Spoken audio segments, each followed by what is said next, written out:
Bonjour Henri Nyambodé. Bonjour Carole, bonjour Laurent, bonjour à tous nos téléspectateurs et auditeurs de la salle de Pointe. Bonjour Roland Laurent Toneninkes, vous remplacez sur ce plateau aujourd'hui Marc Goudianou. Carole et bonjour, oui, Marc Goudianou qui a certainement une impression de dernière minute que j'ai dû remplacer ce matin.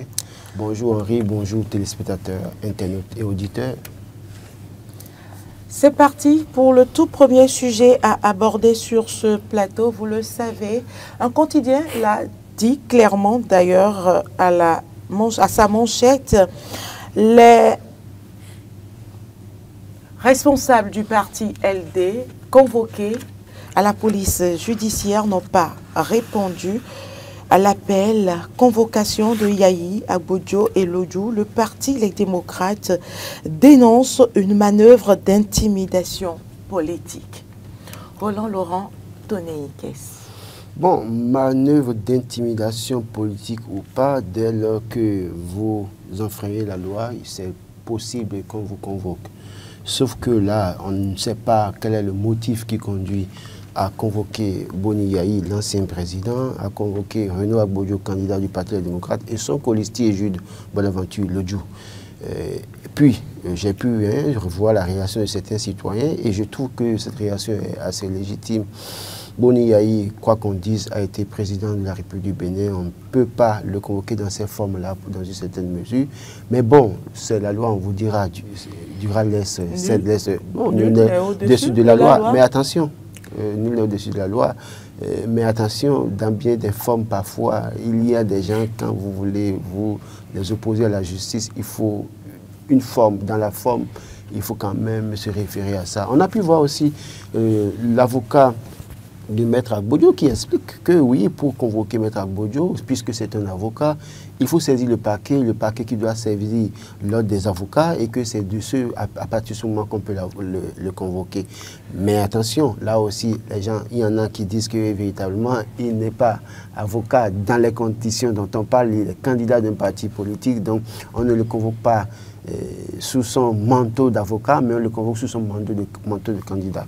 Ce que je peux dire, c'est vrai que la loi permet quand même, vous-même, vous qui êtes là, et que Dieu vous en épargne, quand vous avez une convocation, d'envoyer un avocat répondre à votre place sous la forme là c'est possible, et que l'avocat s'imprègne de ce pourquoi des raisons pour lesquelles on vous convoque, et c'est après ça, peut-être quand l'avocat sent qu'il y a des raisons ou des motifs pour lesquels vous êtes convoqué, on peut maintenant exiger à ce que vous vous présentiez la prochaine fois.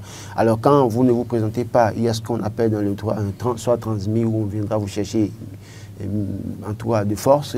Donc j'attends de voir quelle serait la suite de ce processus.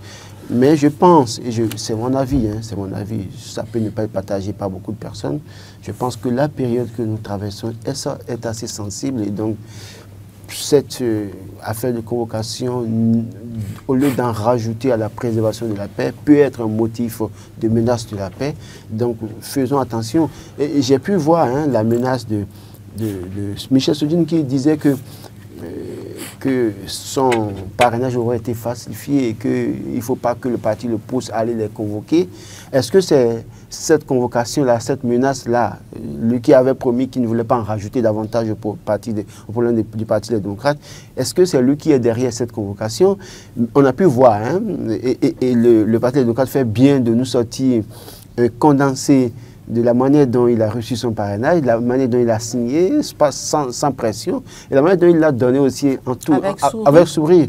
Donc aujourd'hui, quand on en arrive à dire que ce parrainage aurait été falsifié, est-ce que c'est parce qu'ils n'ont pas donné le parrainage pendant qu'ils ont déposé le dossier et que c'est après qu'ils ont ajouté ça que dans son imaginaire, il estime que ça a été falsifié? On attendra de voir, certainement une enquête serait en cours pour situer les responsabilités, mais je pense qu'on n'a pas besoin de ça. On n'a pas besoin de ça. Les Béninois n'ont pas besoin de ça. Il faut qu'on fasse l'effort de nous épargner de ces problèmes-là qui, en réalité, en rajoute au stress des Béninois au quotidien. Alors, Henri Nyambodé, pourquoi, selon vous, le parti Les Démocrates pourrait ou parle-t-il d'une manœuvre d'intimidation? Mais non, quand vous suivez les différents événements qui s'enchaînent par rapport donc à ce que vit aujourd'hui le Parti des démocrates, ils peuvent, du haut de ce qu'ils vivent aujourd'hui, parler donc de manœuvres politiques. Personne ne s'attendait, pour ce que j'ai eu comme information, à ce que ce soit le président du parti ou bien que le duo reçoive une convocation. Mais dès que la convocation donc a été adressée, ils se demandent pourquoi alors en rajouter donc à tout ce qu'ils vivent aujourd'hui. Parce qu'il ne faut pas oublier que depuis le 2 septembre, depuis les événements du choix donc du duo et la rétractation donc de Michel Sodinou, le parti vit dans une certaine crise, il ne faut pas l'oublier. Et aujourd'hui, avec la convocation de Boni Yayi et du duo, ils se demandent, mais où allons-nous? Donc c'est normal qu'ils trouvent derrière une main invisible, une main politique qui aurait conduit à cela. Mais déjà, en tant qu'analyste, on peut déjà s'attendre à ça. Du moment où c'est vrai qu'il a promis de ne pas rajouter à ce que vit le parti, Michel Sodinou, mais c'est lui qui est l'auteur de cette convocation. Et du moment où il est l'auteur de cette convocation... On n'a pas l'information d'une source officielle. Source officielle, c'est vrai, c'est ça également. Mais vous vous basez sur tout ce qui s'est passé au cours des derniers jours. Voilà. Et à défaut donc d'une déclaration officielle, on nous permet de spéculer également, puisqu'il a parlé entre-temps de falsification, il a parlé également de faux usage de faux. Et on a démontré par plus que on peut parler donc de falsification du moment où lui-même l'a scié. Laura a bien fait de rappeler une séquence vidéo qui montre au moment où il sciait donc, sa fille de parrainage, au moment où il remettait également. Mais à quel niveau il y a eu faux usage de faux? Et donc la justice peut s'auto-saisir. Et quand on parle de la police judiciaire, je l'ai dit hier également, c'est une police spécialisée et qui cherche donc, qui enquête d'abord et qui cherche, dès qu'il y a de soupçons sur un certain nombre de faits, qui va donc pour enquêter. Et donc, c'est pour ça que moi, je ne trouve pas d'extraordinaire qu'on envoie une convocation à Boni Yayi ou à Jules Lodi. C'est vrai que par rapport à l'avocat, il n'y a que le code pénal dit qu'avant de convoquer un avocat qui en exercice, bien sûr, il faut d'abord envoyer... comme l'a dit, sur la procédure pour que ce barreau lui envoie donc les formations. Mais au niveau donc du président de la République, mais le champ également ici, nous fait dire que est-ce qu'on n'est pas dans les enjeux politiques également aujourd'hui? C'est vrai que le président Boni Yayi, il est resté, il a été président de la République, donc ça encadre. Quand il s'agit de convocation, il y a un encadrement. Le code pénal l'a dit également. Pour ces gens-là, il y a un encadrement spécial qui est observé pour éviter donc ces personnes-là. Mais par rapport, bien évidemment, à Renaud, il n'y a que dans le processus jusqu'à ce que, en tant qu'avocat. Mais est-ce que les faits ne sont pas constatés dans un champ politique? Si les faits sont constatés dans un champ politique, donc on les considère comme des hommes politiques. Et à ce titre-là, seul le code peut le permettre, monsieur. Alors, Laurent Tonnéiquet, j'ai bien envie de vous demander si cette dénonciation est-elle justifiée? Dénonciation, vous parlez de quoi? Le fait que Sodinou ait dit que sa fiche aurait été falsifiée? Non, pas du tout. Cette dénonciation de la part du Parti Les Démocrates. Oui, ils sont en droit d'apprécier les différents événements de leur manière, à leur manière. On ne peut pas leur dénier, je l'ai dit, je crois que m'a dit qu'ils ont le droit d'apprécier tous les événements à leur manière et de dire ce qu'ils en pensent. Donc, dire que c'est une tentative ou je sais pas, une manœuvre d'intimidation au parti, ils sont les seuls. Moi, je ne suis pas du Parti Les Démocrates et je ne siège pas dans leur conseil national pour savoir les éléments dont ils disposent. Est-ce que si, par exemple, ils sont convaincus que la fiche de parrainage de Michel Sodinou n'a jamais été falsifiée et que c'est la fiche que lui-même a remise qui a été déposée, ils sont en droit de dire alors que c'est une manœuvre d'intimidation.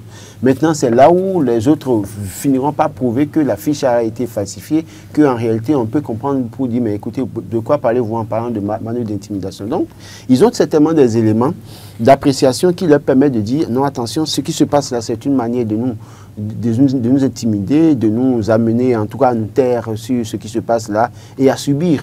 Donc, c'est de leur plein droit. Henri, on voulait. Non, il y a plusieurs angles de lecture qu'on peut observer. Politiquement, oui, ils sont en droit de le dire.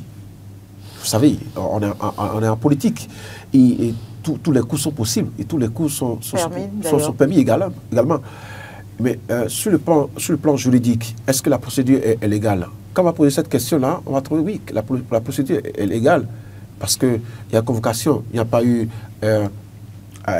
comment on appelle ça, on n'est pas allé chercher sans convocation, sans avis préalable, le duo et le président. Mais ici, on est sur un champ politique et donc les hommes politiques, vous les connaissez, ils sont capables donc d'utiliser les mots, ils sont même capables de manipuler donc l'opinion publique.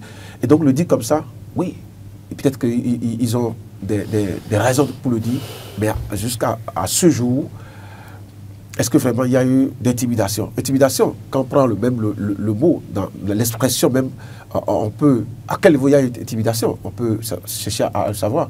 Mais dans un champ où nous nous retrouvons ici, quand il s'agit des hommes politiques, tout est permis. On peut même trouver que la tête de son adversaire est contrôlée, que son adversaire a une tête carrée, même si elle a une tête ronde, pour quand même arriver à tirer un bon nombre de citoyens vers lui. Donc, c'est de bon droit, c'est de bonne guerre. Je crois que c'est l'issue de cette affaire qui nous permettra de savoir s'il y a intimidation ou pas. Je l'ai dit, attendons de voir. Si la justice ou bien la police judiciaire a des éléments pour prouver que le formulaire, la fiche de parrainage de Michel Soudino a été falsifié, on pourra comprendre que, en fait, le Parti des démocrates joue à la victimisation. Mais dès lors qu'on finira par comprendre que s'il n'y avait pas falsification de cette fiche de parrainage, on comprendra aussi que oui, c'est vraiment aussi une manière d'intimider les membres du parti. Je reste avec vous, Roland Tonéikes. Quelles sont alors, ou quelles peuvent être aujourd'hui les conséquences politiques de cette convocation sur la scène nationale? Alors, moi, je pense que c'est assez risqué ce qui se passe. Et ça, il faut le dire. Ouais, les gens me disent, mais non, attention, pourquoi on dit ça? Non. Parce que nous avons un parti qui a déjà des problèmes par rapport à un dossier de parrainage et déjà, on ne sait pas si le parti ira aux élections ou pas. Dans le même temps, le responsable de ce parti est convoqué et les candidats sont convoqués. Les gens ont tout fait de dire, oui, écoutez, est-ce que ce n'est pas le même scénario de 2021 qui veut se répéter avec ce que Ricky Amadougou, Joël Aïvo ont connu?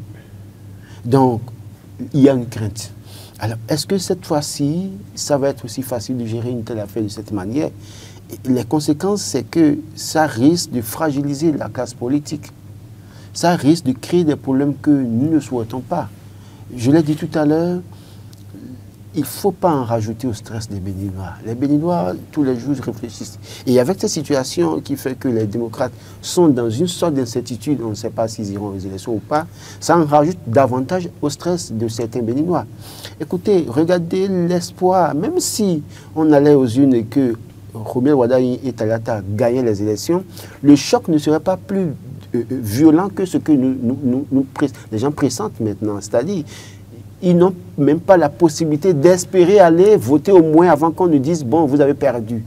Là, c'est comme s'ils n'auront plus pas du tout le choix.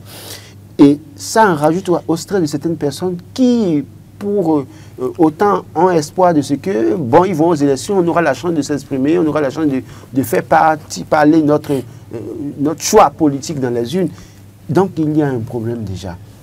Donc, en rajouter à ce que Boniaï est convoqué, comme Boniaï est convoqué, j'entends les jeunes s'agiter, dire sur les réseaux sociaux, et on va l'enfermer. Je dis, mais écoutez, est-ce que vous mesurez l'ampleur de ce qui veut être créé là, en réalité?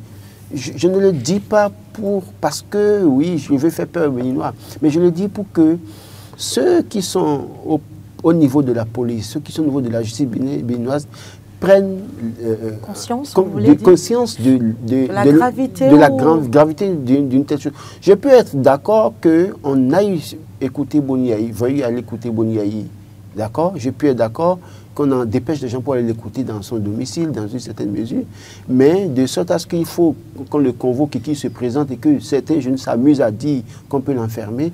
Je ne partage pas ça. Même si Boni-Yayi, en l'état, on arrivait à prouver que c'est une fiche falsifiée, est-ce que cela vaut le coup pour qu'on le traite de la manière dont on parle maintenant? On me dira que, mais qu'est-ce qu'il raconte là? C'est la loi, c'est la loi, c'est la loi. Mais nous voulons appliquer la loi. Mais nous devons avoir les implications. Qu'est-ce que ça pouvait entraîner? Qu'est-ce que ça peut engendrer? Est-ce qu'en réalité, un tel acte peut préserver la paix? Est-ce qu'un tel acte peut garantir la quiétude des Béninoises et aux Béninois?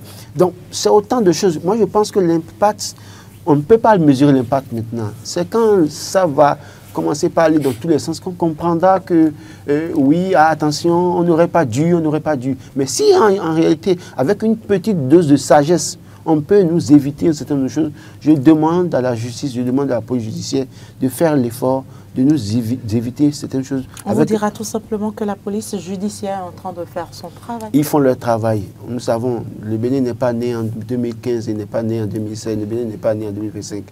Et le monde existait avant. Et donc on a vu la pratique du droit au-delà de nos frontières, on a vu la pratique du droit dans ce pays, on a vu la police opérer dans ce pays et même au-delà de ce pays. Il y a toujours une dose de sagesse qu'on peut mettre dans ce qu'on fait. Et je crois que les responsables dont je parle comprennent qu'il faut une dose de sagesse.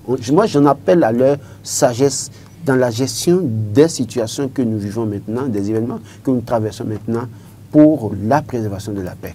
Henri Namodé, quels sont selon vous les impacts politiques de cette convocation sur la scène nationale? Ok. Avant donc, de parler d'impact, je voudrais donc revenir sur un certain nombre d'aspects parce que Roland a bien fait de rappeler un certain nombre de dispositions et la posture qu'adopte un certain nombre de citoyens vis-à-vis de l'actualité aujourd'hui. Mais il faut faire remarquer tout simplement que très souvent la convocation n'est pas forcément déjà une accusation. Quand vous avez une convocation, Roland l'a rappelé, quand vous avez une convocation, c'est pour enquêter, pour savoir ce qui en est, quand vous êtes impliqué dans une affaire, pour avoir votre version des faits. Donc déjà, on ne peut pas dire que d'office d'emblée, qu'ils seront emprisonnés ou bien ils seront enfermés et tout le reste. Mais c'est pourquoi je demandais que poser la question de savoir est-ce que la procédure est légale? Si la procédure est légale, allons-y, faisons foi donc aux institutions. Et le Parti des démocrates, sur ce type de sujet, fait toujours foi aux institutions. C'est vrai que quand on rentre dans le champ politique, il y a toujours des suspicions, il y a toujours des soupçons. Mais à ce niveau-là, j'ai noté plusieurs fois que le Parti des démocrates a toujours fait confiance donc, aux institutions. La preuve est qu'il y a eu cette plainte déposée devant la Cour constitutionnelle. Et aujourd'hui, jeudi, donc on va peut-être avoir le verdict. Pour revenir donc sur votre question, il y a que la convocation va renforcer la cohésion, je l'ai noté quelque part, la cohésion militante. Parce qu'au sein de la formation politique, dès que ces hommes, ces cadres-là, ces responsables-là, au plus haut niveau, sont convoqués, au sein de la communauté des militants, on va dire, ben, écoutez, nos cadres, nos responsables sont en difficulté. C'est le moment de les soutenir. Et dès qu'on sort cette déclaration, on sort ces propos-là, c'est qu'on renforce la cohésion militante. On demande, oui, il faut qu'on le soutienne. Donc, premier impact, à part ce que Laurent a dit tout à l'heure. Mais également, il y a que on accorde de visibilité donc, à cette formation politique. Si entre-temps, le Parti des démocrates n'avait pas cette visibilité-là, aujourd'hui, allez sur toutes les chaînes, vous allez entendre au moins sur 4-5 sujets, au moins un sujet relatif à l'actualité du Parti des démocrates. Donc, ça permet également d'avoir, on renforce la visibilité donc, du Parti des démocrates au-dessus de cette. La conséquence, il y a l'autre conséquence peut-être qu'on peut aussi observer, c'est que mais ça va être relié à l'actualité, donc au verdict de la Cour constitutionnelle. Si la Cour relance, bien sûr, en disant le droit, dans les deux cas, je l'ai dit, soit valide ou invalide, c'est que ça va relancer le débat. Et ça va jouer, ça aura une répercussion directe sur l'électorat de cette formation politique. Parce qu'il y a ceux-là qui sont là. Et le Parti démocrate doit faire attention, je l'ai dit l'autre fois, qu'au sein des militants, il y a des gens qui sont des opportunistes, qui ont peut-être vu que le parti prend aujourd'hui de l'ampleur, aujourd'hui regardé comme le principal parti de l'opposition. Donc il faut que je profite de cette assertion-là pour créer... Donc, je pense que tout ce que vous dites là, c'est tout le contraire. Parce que ce qui se passe fragilise le Parti Les Démocrates. Aucune visibilité. Quand vous voyez les sorties... Attendez, Henri Mbodé. Il ne faut pas qu'on se leurre. Ce qui se passe là, c'est pour fragiliser le Parti Les Démocrates. En rien, ça ne va renforcer leur visibilité. Ils se sont déjà imposés peut-être depuis des années. J'ai expliqué la visibilité dont je parle là. Est-ce que sur toutes les chaînes aujourd'hui, il n'y a pas au moins un sujet qui... Toutes les chaînes parlent. Oui, on parle, d'accord. Mais évidemment, les chaînes en parlent comment? Je vous raconte une anecdote. C'est pas une anecdote, c'est pas une anecdote. Comment les gens en parlent? Non, justement, c'est ça également. Quelque part, la visibilité, c'est quoi? La visibilité, c'est quoi? C'est qu'au moins, il y a le fait de projeter sur le parti aujourd'hui par rapport à cette actualité-là. Bon, la retombée, est-ce que c'est positif ou négatif? Ça dépend de quelle position on adopte. Hier, j'ai parlé avec quelqu'un, j'ai demandé, est-ce que tu connais les députés de la 6e circonscription électorale? Il dit, il connaît Sodjilou. Non, c'est quelque part, quand les organes en parlent, même, on parle de Sodjilou. On parle de Lucas aujourd'hui. Celui qui est plus en vue, c'est Sodjilou. Oui, mais justement, vous voyez maintenant, vous dites que celui qui est plus en vue, c'est Sodjilou. En bien ou en mal, dans la tête des Béninois, Sodjilou s'est gravé dans la tête des Béninois en bien ou en mal. Pour certains Béninois, en mal, et pour certains Béninois qui soutiennent ce qui se passe là en bien. Oui. Mais attention, ça ne renforce pas le parti, bien au contraire, ça fragilise le parti. Parce que quand vous regardez toutes les sorties de Michel Sodjilou, il est venu saquer le parti. En dénonçant les mots qui minent le parti. En disant par exemple qu'on a fait un choix. Je suis resté dans le champ de la question posée par... Oui, mais bien sûr.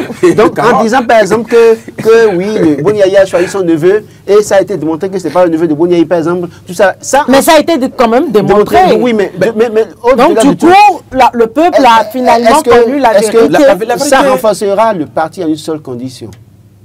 Si le parti a la possibilité d'aller aux élections, ça va les renforcer. Mais si ça, ils n'iront pas aux élections, en rien ça renforce. Vous allez voir, dans les prochaines semaines, des gens militants de tel département, encore que ce matin, j'ai été appelé par quelqu'un parce qu'il y a des militants d'une commune, LD, qui veulent rejoindre le bloc républicain, par exemple. C'est des opportunistes? Non, justement, opportunistes ou pas, mais ça veut dire que ça fragilise le parti. Ça, en rien, ça ne rend pas visible le parti. Au contraire, ça détruit le parti parce que déjà, avec ce qui se passe là... Les actes détruisent le parti. Mais au niveau des militants, il y a forcément une frange de l'électorat de militants qui va rester. On vous aura compris, c'est votre lecture. C'est votre lecture. Je dis. Nous laissons le discernement à chaque téléspectateur. Les Béninois, ou bien au-delà de ce que vous pensez, c'est qu'il y en a qui sont découragés et qui ne savent plus quoi faire. Pendant ces élections, il y a des gens, compte tenu de tout ce qui est déroulé jusque-là, ont une sensibilité, on a réussi à leur faire un mélange dans la tête au point où ils ne savent pas comment faire leur choix. Donc autant d'éléments pour dire, au fond, ça ne rend pas visible le parti pour le renforcer, mais ça le fragilise. Alors cette petite contradiction entre vous deux sur ce plateau m'amène à poser cette question, Henri. Comment aujourd'hui le Parti Les Démocrates peut-il rassurer ses militants?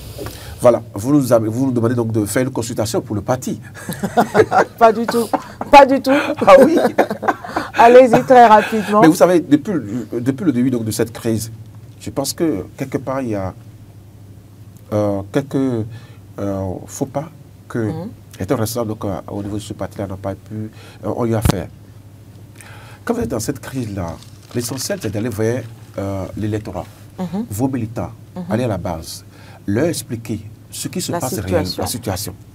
Parce que quand vous écoutez un peu, vous allez voir que les gens ont toutes les informations de toute nature. Mais ils n'ont pas la meilleure information. Vous êtes la seule à détenir la vraie information.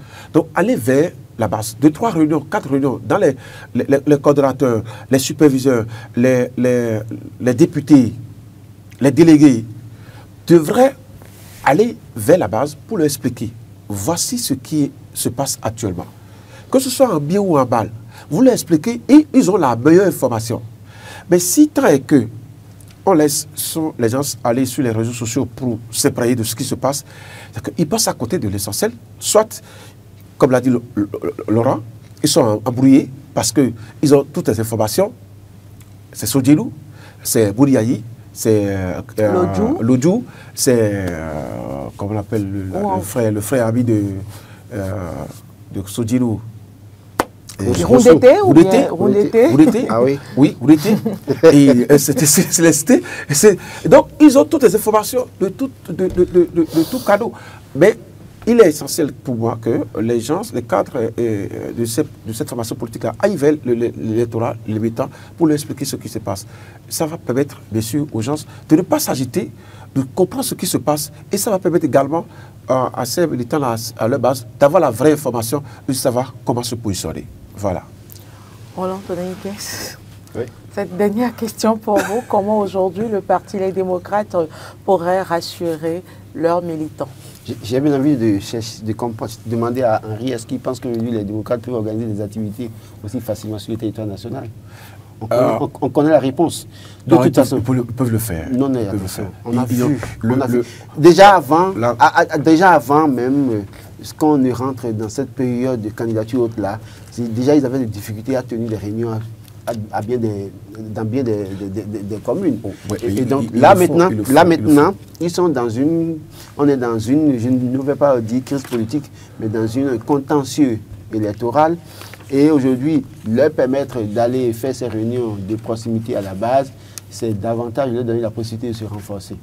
Et donc, vous pensez que véritablement, ils auront la possibilité d'organiser ces activités? Ce que je pense, et c'est difficile, ça va être difficile, c'est vrai que c'est de passer par les médias, mais sachant très bien que beaucoup de médias ne leur prêteront pas leur audience ou bien leur studio ou leur plateau, malheureusement, en ces temps qui courent, ça va être difficile. Les réseaux sociaux, peut-être, sont le meilleur moyen. Ils vont qu'à aller dans les médias commerciaux, ils pourront payer et puis s'exprimer. Oui, même une chose est de payer, mais il y en a, même quand ils vont amener l'argent, ce n'est pas évident que ça passe. Je ne vous apprends rien. Donc, malheureusement, ils doivent se préparer à ça, mais je pense que les réseaux sociaux sont un véritable canal d'information aujourd'hui. Je ne dis pas d'aller diffamer, je ne dis pas de dire des contre-vérités, mais la cellule de communication du parti doit pouvoir avoir toutes les langues à disposition. Et c'est en cela que moi je trouve que toutes les formations politiques dans notre pays pêchent par ignorance. Parce que quand vous parlez de cellule de communication d'un parti politique dans mon pays aujourd'hui, quand je prends le parti des démocrates, vous devez pouvoir voir dans la cellule de communication quelqu'un qui s'exprime très bien en français et qui ne fait pas les erreurs, comme on ne le voit pas par moment. Quelqu'un qui parle bien le fond, qui veut rouler bien le fond d'abord. Mais tout le monde ne doit pas prendre la parole. Non, c'est pas ce que je vous dis. Attendez, laissez-moi finir, je n'ai pas fini. Allez-y. Quelqu'un qui roule bien le fond, quelqu'un qui roule bien le bâton, quelqu'un qui roule bien le dindi, quelqu'un qui roule le quoi ou bien le yom, quelqu'un qui roule bien le mina. Et donc, dès lors qu'on a une information à disposition, chacune des personnes traduit le message dans sa langue locale. Ce n'est pas qu'il prend la parole au nom du parti. Le porte-parole du parti prend la parole en langue française qui est la langue officielle. Mais en réalité, la langue est traduite, le message est traduit dans d'autres messages et dans d'autres langues pour permettre à toutes les communautés de comprendre. Et c'est pareil pour le parti de la mouvance aussi. Parce que parfois, on passe des messages, ils sont à Cotonou, on fait qu'on fait une presse dans un hôtel et on s'arrête là. On pense que le militant qui est à Porga a compris, que le militant qui est à Perreret a compris, ou à Sigona qui a compris. Non, ce n'est pas évident. Donc oui, il y a ce problème-là, ce travail-là que toutes les formations politiques doivent faire. Et si le Parti des démocrates avait, par exemple, cette équipe-là, structurée autour de ce que je dis là, vous allez voir que ça va être facile. Ils n'ont pas besoin de passer dans une radio. Ils n'ont pas besoin de venir sur un plateau de télévision. Ils ont juste à faire quoi? Traduire le message. Et c'est en cela que j'apprécie le travail que fait notre aîné, Abou Akatakou. Quand il veut communiquer, et surtout qu'il veut frapper fort parfois, il communique. Il y a le même message en français, et après, il traduit ça en lokpa, en bariba, tout ça là, et il partage sur sa chaîne, comment vous appelez, en ligne. Donc, oui, c'est un modèle dont les partis peuvent s'inspirer pour voir comment passer le message. Donc, que les médias soient ouverts pour vous ou pas, et que les acteurs politiques soient prêts à prendre la parole pour vous ou pas, c'est que vous avez un canal facile d'information. Dès lors que le pas de l'Atakora écoute le message, une seule personne écoute le message dans cette langue-là, il peut aller dans les tréfonds de sa commune pour aller passer le message à ses frères et sœurs.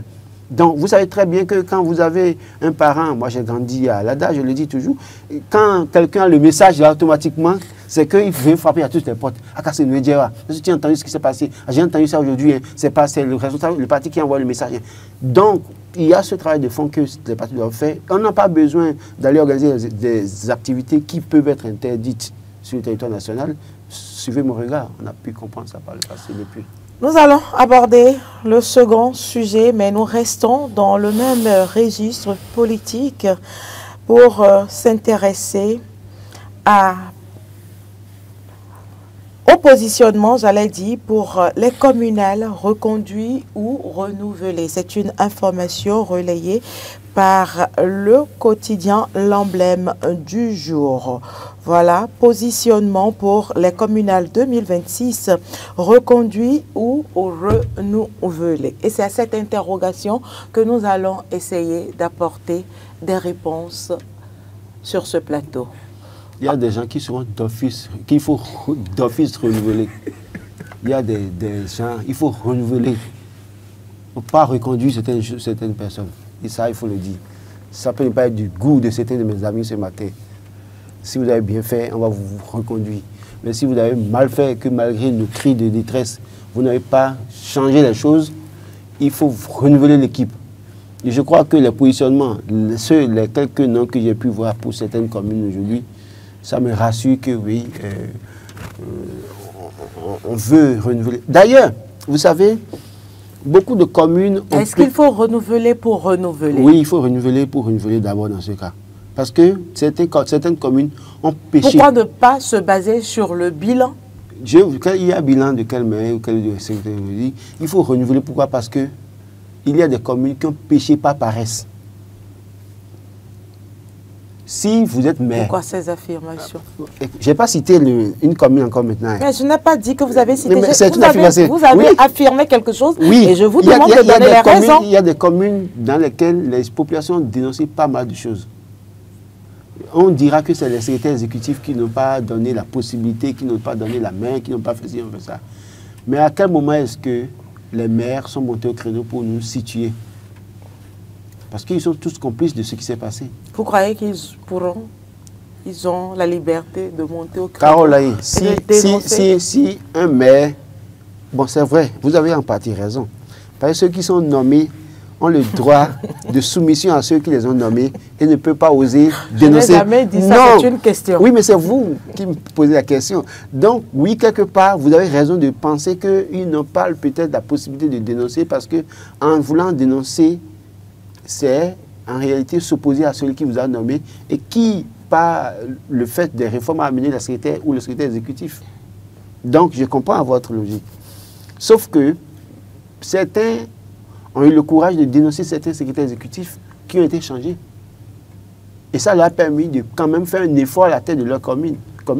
Donc, si des maires sont restés silencieux, en griffe oisif aussi, et aujourd'hui méritent le renouvellement, la reconduction, c'est les populations même qui vont s'opposer à ça. Et je ne vais pas citer les communes. Il y a tellement de communes qui ont failli et qui ont péché, comme je le dis, par paresse, parce que les maires, comme on a dit que c'est les secrétaires exécutifs, bon, eux, ils sont là pour l'un, c'est de prendre des billets d'avion, de voyager tout le temps. Ils sont tout le temps en mission. Et ils ne rapportent rien à leur commune. Et c'est l'argent du contribuable qui sert à ça. Ça, il faut le dire. Il y a beaucoup de maires qui ont voyagé. Ils n'ont qu'à venir nous dire sur ce plateau-là. J'ai fait 10 voyages au cours de l'année 2000, au cours de mon mandat. Voilà, au cours de chaque mandat, voilà ce que j'ai rapporté. Vous allez voir que certains parmi eux se permettent d'aller même en balade pour leurs propres affaires. Mais ils mettent ça sur le dos du contribuable. Donc oui, il faut renouveler.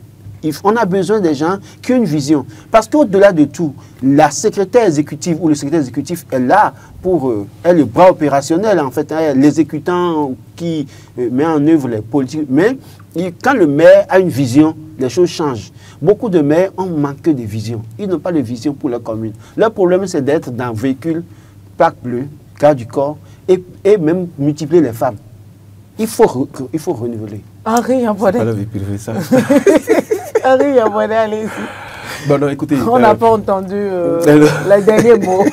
Allez-y. Ben, l'élection présidentielle avec l'actualité, donc ça fait que les gens n'ont pas eu trop de temps à accorder donc, au positionnement et tout le reste, mais ça travaille fort dans les états-majors. Tu as beaucoup pour certaines communes, les listes sont disponibles. Oui, ils sont disponibles. C'est pas que ça travaille encore, il n'y a même plus rien à changer. Le chef a déjà validé. Voilà. Donc, ils n'ont qu'à aller se ranger. Et donc, ces élections-là, c'est plus la proximité, plus le contact avec la base. Mais vous avez sorti quelque chose, vous avez parlé donc du bilan. Non, le bilan ne sera pas à l'aune du positionnement. Parce que dans certaines communes, par exemple, je ne veux pas citer le nom de la commune, par exemple, le maire de cette commune-là a été positionné 4e sur sa liste. 4e sur sa liste. Mais si vous en connaissez, il faut dire le nom. 4e sur sa liste. En fait, la Sénat va publier donc, la liste à partir de, je crois, avec ce que comme calendrier là, le 28, au moins le 24 ou 28, la liste sera officielle. J'attends que ce soit officiel. Pour qu'on analyse cette liste-là, pour dire, oui, les gens ont raison de vous positionner comme ça. Parce que le président de la République également, si vous consultez la une du journal Défi Info de l'avant, je crois que hier le journal donc, a fait, par exemple, après une commune, il a dressé donc, comment les choses se sont passées. Et donc le positionnement aujourd'hui, est-ce qu'il faut renouveler ou bien il faut reconduire? Je pense que le poste de conseiller communaux ou bien de maire ne doit pas être la chasse gardée de certaines personnes. Et donc, il faut renouveler pour ramener peut-être une jeune équipe qui est là également, puisque les gens qui ont travaillé. L'année écoulée, par exemple, je prends quelqu'un qui devait être sur la liste de la députation dans la 6e circonscription électorale, mais qui a été laissé. Quand je prends la liste, il a fait un travail formidable, et tout le monde le sait. Il est tout le temps sur le terrain. Mais quand on a confectionné la liste, c'est qu'on l'a laissé de côté. Est-ce que cette fois-ci également, on va le prendre? Je ne sais pas. Mais il faut prendre ceux qui se battent au quotidien pour les formations politiques, qui sont dans les encablures, qui vivent le quotidien, le quotidien donc, des militants, des citoyens. Et donc, moi, je ne suis pas d'accord pour qu'on reconduise, mais non, plutôt qu'on renouvelle. Mais pensez-vous qu'on peut aujourd'hui renouveler l'équipe là sans une division au sein de ces hommes politiques? Non. Pour les listes, on peut faire des listes consensuelles. Il n'y a jamais de liste qui est enveloppée dans l'unanimité totale, mais liste consensuelle. Division dont vous parlez, que si vous êtes fâché, il faut vous plaindre au chef, puisque c'est lui qui décide en dernier ressort. Et si c'est le chef qui a préféré celui qui a occupé la place que vous occupiez? Oui. Donc, vous voulez vous plaindre à qui alors? Ou bien il faut rechercher les sages de la plupart à qui se plaignent alors. Mais la CEDA, il y a une disposition de la CEDA qui dit que dès que vous déposez la liste, on va plus retoucher à la liste. Donc, comprenez. Donc, je pense que quelqu'un est fâché, il ne peut rien faire. Parce que si par exemple, la position qu'il réclame là, celui qui est là, c'est la préférence du chef, il fait c'est de travailler. Non, je pense, à proprement parler, que oui, pour cette affaire de positionnement, il y aura certainement des frustrés, des fâchés. Bon, je crois que vous donnez l'exemple de quelqu'un qui est maire, qui est 4e, qui serait 4e. On n'a pas la liste officiellement. Oui, c'est pas dit, on l'attend. La liste, le nom qui circule, c'est le maire de la commune d'Aboué-Calavi qui est 4e sur la liste. Mais moi, je pense que ce n'est pas pour lui. C'est pas seulement lui. C'est pas un recul pour lui, parce qu'il était 9e en 2020, n'oubliez pas ça. Il était 9e sur la liste en 2020. Oui, il était 9e en termes de positionnement. Et là, maintenant, il est 4e. Dans Godomain. Oui, donc, il est toujours dans Godomain. Maintenant, s'il est 4e, ce qui s'est confirmé, je pense que ce n'est pas un recul pour lui. Non, bien au contraire, c'est pas dans 6e. C'est pas dans 6e. Mais il y a cet exemple aussi. Il paraît que c'est comme ça pour lui également. Mais si c'est comme ça, je pense que c'est pas essentiel. Peut-être que c'est lui aussi. Je pense que ça peut être un avantage pour lui encore, parce que de la 9e position à la 4e position, avec cette volonté des démocrates qui veulent aller aux élections également, en 4e position, vous avez la meilleure position, hein, surtout à Godomain. Ah bon? Oui. Non, pourquoi vous le dites? Compte tenu du nombre qu'on recherche à Godomain, et compte tenu de ce que, malheureusement, l'électorat de Godomain, je crois que c'est 17 ou 18 comme ça. Je crois que, compte tenu de l'électorat de Godomain, qui parfois s'allie derrière l'électorat de Cotonou, là, si vous êtes en 4e position, quand même, vous devez remercier Dieu et remercier celui qui vous a positionné là. Parce que, oui, au-delà de tout, le parti peut avoir 4, 5, 6. Donc, si en 4e, c'est la 9e position en 2025, là, 26, là, pour aller aux élections. Si par exemple, les démocrates vont aux élections, c'est ça qui serait suicidaire pour vous. Oui, donc, je pense véritablement que... Puisque vous parlez de cette liste-là, le Godomain, non, je pense que si on le positionne 4e, non, c'est pas bien. Non, ça c'est moi. Oui, c'est pas bien. C'est vous. Parce que en tant que coordonnateur, de cette... on n'a pas confirmation, c'est pourquoi je ne veux pas qu'on ait dans les détails. Moi, je dis si c'était ça. Donc, passons carrément sur ce dossier-là. Alors, quels seront alors les défis majeurs?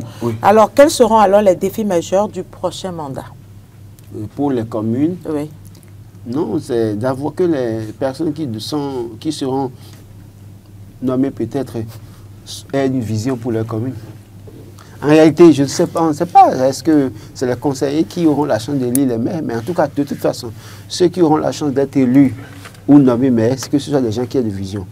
Parce que quand vous avez la vision, vous n'allez pas tout le temps mettre les choses sur le dos de la SE, parce que c'est vous qui voyez et qui circulez, qui voyez que les populations ont du mal à circuler. Donc, quand c'est comme ça, je crois que ça va améliorer de ces choses. Les gens ont te fait de citer les prouesses du régime, mais quand vous regardez toutes les communes, malheureusement, et quand je prends Cotonou, je prends Porte-Nouveau, je prends Abomey-Clavier, Parakou, les grands travaux dans ces communes, c'est de la volonté du gouvernement, du pouvoir central. Donc, à proprement parler, sortez-moi, on sort de ce studio Carole Laye, vous me prenez dans votre voiture, on va dans Clavier, montrez-moi une voie réalisée sur fond propre à la mairie d'Abomey-Clavier. Il n'y en a presque pas. Voilà. Et quand vous allez à Porto également, c'est Patrice Salon qui fait assez d'efforts pour changer le visage de Porte-Nouveau. Et quand vous prenez Cotonou également, asphaltage 1, 2, je ne sais quoi, c'est le gouvernement. Donc, il y a un problème. Même les aires de jeu dont on parle aujourd'hui, les mairies ont du mal à réaliser des infrastructures. Mais écoutez, la commune de Calavi, exemple simple, si on reste là, vous êtes à Kassato, Henri Abodé, on a conçu une maison des jeunes pour les jeunes à Kassato, derrière le CG. C'est toujours là depuis jamais inauguré. Donc, on voit, et quand vous regardez aujourd'hui, je parle même de ce tronçon parce que j'ai été interpellé il y a quelques jours. Deux tronçons qui sont assez importants pour les populations de la commune d'Abomey-Clavier. Prenez à Kassato, la maternité, le tronçon là qui mène au lycée. Difficile de circuler là. Et pourtant, c'est un lycée national. Première chose.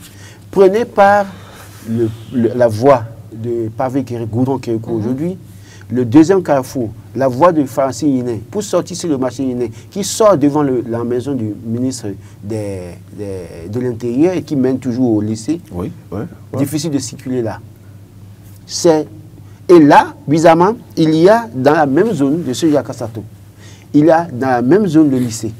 Et on passe devant la maison du ministre de l'Intérieur, mais en même temps, c'est la mairie qui a demandé maintenant qu'on amène le marché là, le marché Yiné là.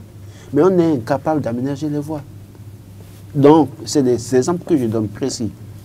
Vous allez à la chez moi, c'est pareil. Vous allez à Tofort, un peu d'effort, mais c'est pareil, parce que la voie qui a pris par là, c'est l'État central. L'État central qui ne sort pas, le Kosa, je sais quoi. Donc, vous allez à Abomey, pareil. Boycom, pareil. Donc, il y a que nos maires doivent... Je vais à Soava. Je n'en parle pas. Parce qu'une fois encore, on va me dire que je m'acharne contre les autorités de Soava. C'est un problème. Allez à Ouida. il y a un effort qui est fait, d'accord, mais attention. C'est le gouvernement. C'est le gouvernement. Donc, quelle a été la plus-value apportée par ces maires à la tête de nos communes? S'ils sont reconduits, qu'ils veuillent bien changer leur mindset. En réalité, avoir une vision claire et améliorer les choses, avoir des initiatives personnelles pour leur commune, pour impacter les populations. Le développement de leur localité. Autant qu'ils sont les maires dont je parle, les communes dont je parle, les maires, ont tout le temps été en mission hors du territoire. Mais la plus-value pour les jeunes, pour les populations, c'est plus voir le maire de Calavi amener des gens qui ont été des partenaires qui ont formé les jeunes en pâtisserie ou boulangerie. Après, il y a aussi bien d'autres projets que lui a pu amener. Ouais. Bon, oui, certains maires ont fait cet effort, mais il y a d'autres qui ont été en voyage peut-être 20 fois, mais peut-être c'est une fois qu'ils ont pu amener quelque chose, mais 2 fois. Le reste, là, c'est balade de plaisir et d'affaires qui sont allés négocier. Donc, nous avons besoin des hommes d'impact, nous avons besoin des hommes de vision. Alors, Henri Yambodé, la même question pour vous. Quels sont aujourd'hui ou quels pourraient être les grands défis pour ces élus? Ces élus-là, qui vont venir bientôt, n'est-ce pas? Ok. Mais déjà, il faut faire l'état des lieux. L'état des lieux, c'est que pendant la campagne, aucun maire, aucune autorité communale ne peut brandir un bilan pour dire voici ce que nous avons fait. Ils peuvent le faire, il ne faut pas dire ça. S'il vous plaît. Parce que dans la plupart, les 90, les 100% de réalisation, il n'y a que le gouvernement a engrangé 90% de réalisation. Et ce qui fait que, lorsque vous avez exploré la com horizon dans les communes, c'est ça également ce que les citoyens voient. Et c'est une réalité. Et le défi aujourd'hui, pour répondre à la question de Carole, le défi, c'est de changer le paradigme. C'est de voir autrement la gouvernance. C'est vrai qu'il y a la présence des SE, mais les SE les aident à faire une bonne gestion. Entre-temps, avant l'avènement des SE, il y a beaucoup de maîtres qui sont interpellés dans des manifestations, dans les détournements et tout le reste. Mais quand ils ne sont plus ordinateurs, mais ils ont quand même une vision pour la commune. Parce qu'ils sont politiques. Et c'est en se basant, en s'appuyant sur le bilan, que la population peut dire, écoutez, ce que vous faites là, c'est bien. Dans bien de cas, les autorités là, très souvent, quand vous vous rapprochez de ces autorités-là, la plupart de ce qu'elles vous font savoir, c'est que les projets sont envoyés dans leur commune. Et vous savez, entre-temps, il y a eu, comment dire, cette recommandation-là du gouvernement de leur demander de surveiller au moins, à défaut donc de contribuer donc à l'amélioration des projets, de surveiller les projets, d'aller sur le terrain pour surveiller les projets, de surveiller les projets, les constructions, de surveiller également les travaux qui sont en construction dans le pays, dans leur commune. Donc pour moi, le grand défi, c'est d'avoir une vision, comme tu l'as dit, mais également d'être plus proche de la population. Parce que quand vous allez pendant à Lokossa, quand vous allez pendant tu prends à Tibé par exemple, le maire d'Atibé ne se comporte pas comme le maire de Cotonou par exemple. Le maire d'Atibé ne se comporte pas comme le maire de Parakou. Le maire d'Atibé peut sortir à Boba et aller dans une maison, parler avec les gens, to be. Mais les autres communes, ils se considèrent comme des ministres, des hauts gradés. Et donc, ils ont créé un cloison entre eux et les citoyens. Ça ne peut pas marcher. Alors qu'on parle de décentralisation, la décentralisation, même le sens même de la décentralisation, c'est que le pouvoir est ramené à la base pour être terre à terre. Mais c'est bien là, combien de fois ils sortent, combien de fois ils font des tournées, combien de fois ils vont vers les citoyens pour demander comment ça ne va pas. C'est ça également. Pour être imprégné, pour s'imprégner donc des réalités quotidiennes des populations, il faut se rapprocher de cette population-là, ce que ces maires ne font pas. Donc le grand défi également, c'est de se rapprocher, d'être plus proche, de jouer sur la proximité avec les citoyens. Et l'autre chose, d'avoir une vision claire pour les communes. Même si le gouvernement va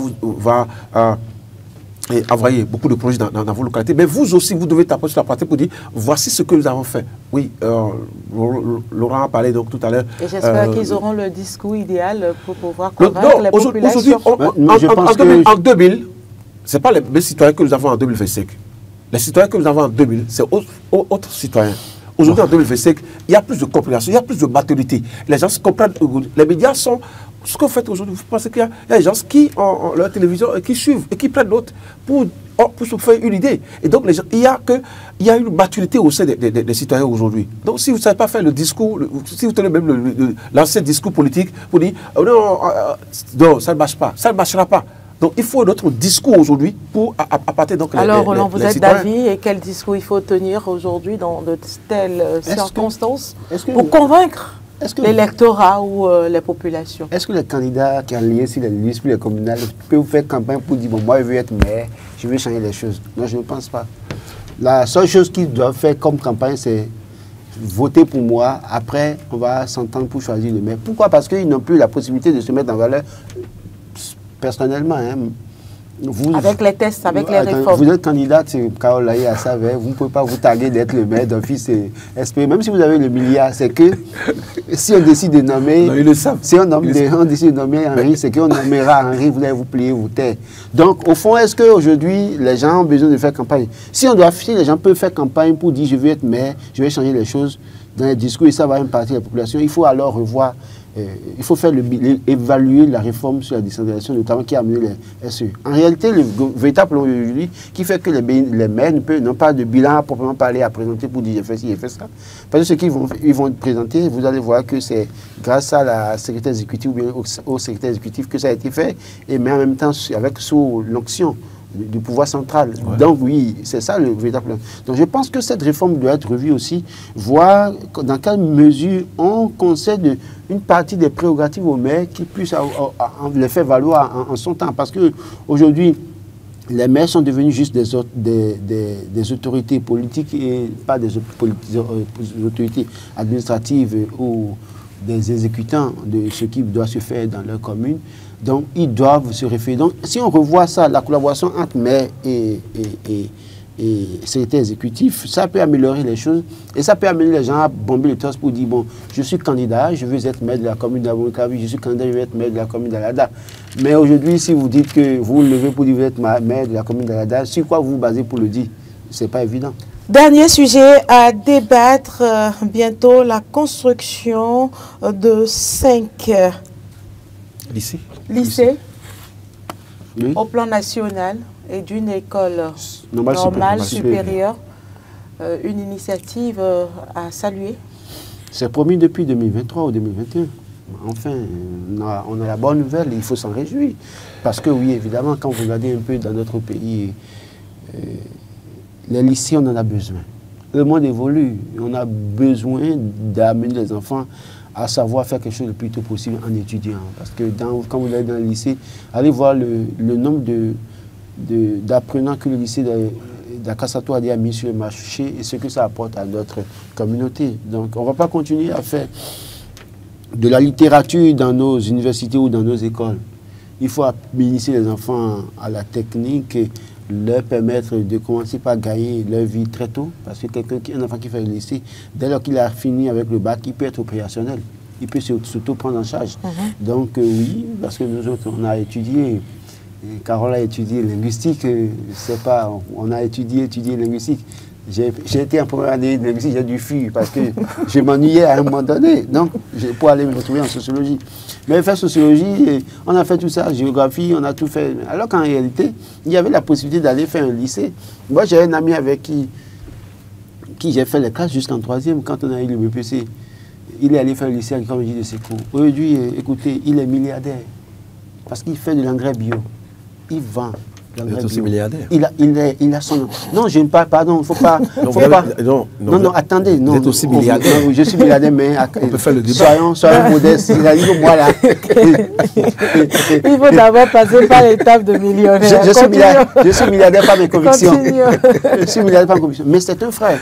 Moi, aujourd'hui, il y a 2 entreprises majeures à Alada, détenues par 2 jeunes. Et les 2 jeunes ont fait le lycée avec Famille de Sékou. C'est pour ça que je félicite le gouvernement pour cette initiative. Et je vais les citer. Celui qui a l'entreprise d'Ira, Dieu donné à la Djodjo, il a fait le lycée avec comme de Sékou. Et c'est après le bac qu'il a commencé à faire le jus. Aujourd'hui, il est grand patron d'entreprise. Son jus est consommé dans plusieurs pays de l'Afrique de l'Ouest. Hors du Bénin, c'est ce que j'allais dire. Voilà. L'autre, c'est l'engrais bio. Et il le fait. Il a une grande entreprise. Allez devant le centre Maya Dada, son entreprise est là, visible au-dessus de tout le monde. Il a fait le lycée. Vous allez passer au service commercial. C'est pas encourager, non, mais ce que je dis, c'est pour montrer que le gouvernement fait bien de construire ce lycée-là. Parce que ça va beaucoup contribuer à sortir beaucoup de jeunes du chômage. On vient faire, vous et moi, si on a fait ceci, on a fait géographie, après on commence à traîner les fesses. On a fait communication, tout ça là. Donc, mais après, c'est pas que c'est mauvais en soi, mais quand vous avez appris à faire quelque chose de façon technique, pratique, facilement vous en sortez. Les deux dont je parle là, quand ils ont quitté le lycée, ils ont commencé par se mettre en charge. L'autre a été recruté. Il était recruté par l'État, celui qui fait l'engrais bio. Mais un jour, il a déposé sa démission. Et il se prend en charge, il vit bien. Il a créé sa propre entreprise. Donc, pour vous dire, les lycées, c'est très important aujourd'hui pour le développement de notre pays. Le gouvernement a déjà fait un effort en mettant en place Semicity. Il y a Epitech, un certain nombre de choses. Moi, j'ai fait une formation à African Design School, par exemple. En un mois, en formation continue, j'ai appris beaucoup de choses et j'ai compris qu'en réalité, il faut maintenant orienter nos enfants vers ces métiers d'avenir, mais aussi en même temps les orienter vers l'agriculture. J'ai discuté avec quelqu'un qui est... Moi, je ne savais pas qu'il y avait un lycée agricole à Banikwara. Je ne sais pas si vous le savez. Oui. Il y a un lycée agricole à Banikwara, oui, avec régime d'internat pour les enfants. Et les enfants passent le test, l'État les prend en charge ils ont même une bourse si vous êtes retenu par l'État pour passer le concours. En même temps, il y a aussi le service d'internat payant. Vous pouvez envoyer vos enfants. Mais moi, je ne savais pas. C'est cette année-là, il y a à peine 2 semaines, que j'ai reçu un téléspectateur en voulant me contacter. Il m'a écrit pour dire que lui travaille au lycée agricole de Banikwara. Vous imaginez ce que ça change. Aujourd'hui, nous avons tellement de terres arables aujourd'hui, mais bizarrement, c'est nous qui crions que le gari coûte cher, le maïs coûte cher. On a besoin de personnes formées, bien formées, pour emblaver ces superficies-là, pour que nous puissions lutter en tout cas, régler le problème de l'autosuffisance alimentaire, mais que nous en ayons en quantité pour vendre sur le grand marché de l'Est. Henri. Non, écoutez, Roland donc, a bien fait de féliciter donc, le gouvernement dans cette dynamique-là, parce que forcément, ce projet va permettre une émergence d'une élite scientifique béninoise qui va contribuer forcément à la construction de notre très beau pays, le Bénin. Vous vous rappelez que le Bénin, le gouvernement, donc, je crois que c'est en 2022 ou bien 2023, avait adopté une loi cadre pour engager des réformes pour le sous-secteur de l'enseignement, donc qui prend en compte la formation technique, la formation professionnelle, et la loi cadre également qui vient s'ajouter et tout le reste. Donc c'est bien qu'aujourd'hui, on aille à cette étape-là. Et les grandes villes, pour ce que j'ai eu là, il y a Bomé-Calavi, il y a Parakou, il y a Lokossa, il y a Abomey, il y a Lantitengo, qui vont accueillir donc ces lycées scientifiques, et l'école normale CCA Bomé-Calavi. Donc pour moi, je pense que le gouvernement a bien fait. Et vous vous rappelez que lors de sa campagne présidentielle, Patrice Talon l'avait promis, avait dit qu'il faut changer en 2021. En 2021, il faut changer le paradigme. Aujourd'hui, il faut aller donc vers la formation technique, vers la formation professionnelle et arriver à annoncer la contractualisation avec des entreprises pour commencer la construction de ces lycées. On est en bon droit de féliciter le gouvernement pour cet effort-là, parce que déjà, pour tout ce qui est études architecturales et tout le reste, pour ce que j'ai eu comme information, tout est fait déjà. Et donc, pour qu'il y ait cette élite scientifique béninoise, je pense que le gouvernement a bien fait d'aller donc à la concrétisation je crois que c'était pas seulement cette initiative. C'était pas seulement ce qui était annoncé. Je crois qu'il y a beaucoup d'autres lycées qui ont été annoncés. Nous allons rapidement. Il faut que ce soit construit vraiment. Vraiment. Dans un futur très proche pour le bonheur. Oui, ça va commencer bientôt. Que le prochain président du Bénin continue ce qui a été entamé. L'État étant une continuité. Attention. Ah non. En 96, c'est sans commentaire. Il y avait beaucoup de travaux en cours, mais après, c'était des efforts. Nous démarrons tout de suite l'horoscope.